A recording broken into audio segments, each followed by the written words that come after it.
Oke, Assalamualaikum warahmatullahi wabarakatuh. Waalaikumsalam warahmatullahi wabarakatuh.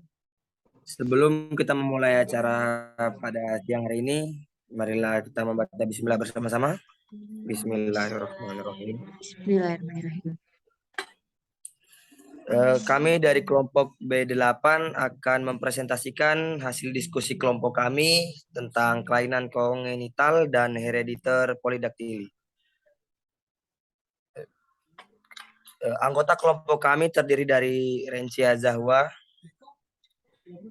Adriana Alifatur Rahman, Farhan Khairullah,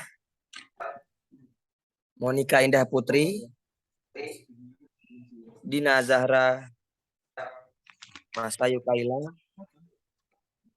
Putri Efsa, dan Alia Ananta.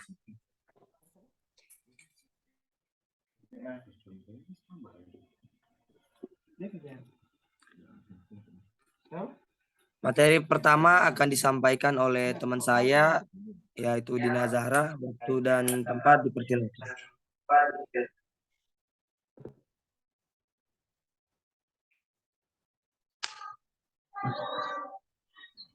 Baik, terima kasih untuk moderator yang telah menyerahkan kepada saya. Definisi polidaktili. Istilah polidaktili berasal dari bahasa Yunani, yakni poli yang berarti banyak dan daktilos yang artinya jari. Polidaktili merupakan kelainan kongenital kedua tersering pada tangan setelah sindaktili. Polidaktili adalah kelainan pada jari sehingga jumlah jari lebih dari 5. Penderita polidaktili memiliki jari tambahan yang kadang tidak berfungsi karena tidak memiliki tendon. Kemudian untuk gambarnya bisa di slide.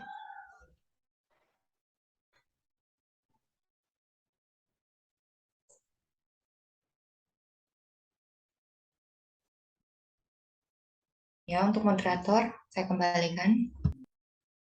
Ya, itu tadi dari gambar polidaktili. Selanjutnya penyebab polidaktili akan disampaikan oleh teman saya, Alia Ananta. Waktu dipersilakan. Iya, terima kasih kepada moderator yang telah memberikan saya kesempatan. Saya akan menjelaskan penyebab dari polidaktili. Penyebab polidaktili ini belum diketahui secara pasti, tapi ada beberapa faktor resiko yang menyebabkan polidaktili, seperti faktor genetik, riwayat prokoaktif atau pasif pada saat kehamilan, riwayat mengkonsumsi alkohol saat kehamilan, dan riwayat terpapar radiasi elektromagnetik selama kehamilan. Nah, kondisi yang menyebabkan polidaktili itu diantaranya ada yang pertama, distrofi toraks yang menyebabkan sesak napas. Terus ada akrokephalopolysyndactyly tipe 2 atau juga disebut dengan Carpenter syndrome. Kelainan ini merupakan kelainan bawaan autosomal resesif yang sangat langka, yang ditandai dengan proses kelainan yang disebabkan oleh kegagalan dari satu atau lebih proses embriogenesis. Kelainan ini adalah kelainan genetik, tetapi tidak selalu diturunkan. Selanjutnya ada sindrom Ellis-Van Creveld atau yang disebut juga dengan displasia kondroektodermal disebabkan oleh mutasi pada gen EFC serta mutasi pada gen non-homolog. Nah, yang keempat ada polidaktili keluarga atau keturunan. Yang kelima ada sindrom Lawrence-Moon-Biedl diturunkan secara resesif atau autosomal. Ini berarti gen cacat yang bertanggung jawab atas kelainan tersebut terletak pada autosom. Yang keenam ada Rubinstein-Taibi. Penyakit genetik ini ditandai dengan ibu jari dan jari kaki melebar, perawakan pendek, wajah khas, dan beragam keterbelakangan mental.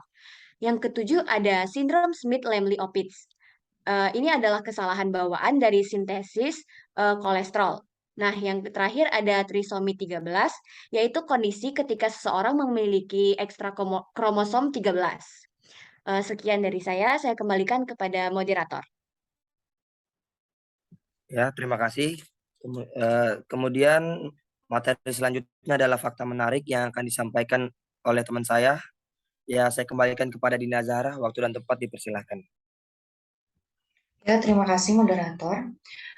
Untuk fakta menarik polidaktili sebenarnya bisa dibiarkan hingga dewasa tanpa menimbulkan masalah kesehatan, terutama pada kasus yang tidak melibatkan kelainan di organ lain.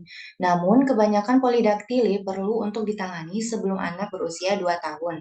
Studi berjudul Asosiasi Anomalies in Individuals with Polydactyly yang dimuat dalam jurnal American Journal of Medical Genetics tahun 1998 meneliti 5.927 orang-orang dengan polidaktili.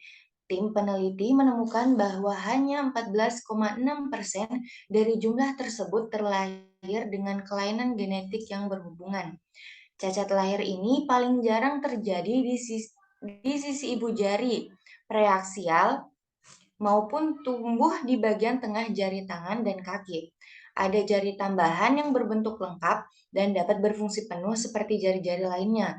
Namun ada juga yang terbentuk sebagian maupun hanya terdiri atas sejumlah kecil jaringan lunak resiko. Jaringan lunak resiko bayi mengalami kelainan lahir ini meningkat bila lahir dengan jenis kelamin laki-laki.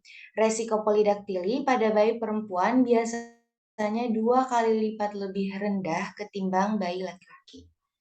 Ya, saya kembalikan kepada moderator. Ya, terima kasih. Materi selanjutnya akan disampaikan oleh teman saya, Dina Putri Epsa. Waktu dan tempat dipersilakan. Baik, terima kasih moderator. Klasifikasi polidaktili diklasifikasikan beberapa macam, yaitu 1. Polidaktili postaksial. Meskipun salah satu dari 5 jari dapat berduplikasi, namun lebih sering terjadi pada jari kelingking. Tipe gambaran duplikasi jari kelingking bervariasi dari pertumbuhan kulit sampai pertumbuhan lengkap jari kelingking. 2. Polidaktili preaksial. Ibu jari tambahan merupakan tipe yang paling sering terjadi pada polidaktili pada orang kulit putih. 3. Polidaktili sentral. Duplikasi dari jari telunjuk, jari tengah, dan jari manis dihubungkan pada polidaktili sentral atau aksial. Kelebihan jari tengah dan jari manis sering disembunyikan dalam jaringan antara penghubung jari yang normal. Penyembuhan polidaktili. 1. Tambahan jari di samping jari kelingking. Jika jari tambahan di samping jari kelingking berukuran kecil, serta hanya terbentuk sebagian dan tidak berisikan tulang, dokter akan lebih mudah untuk melepasnya.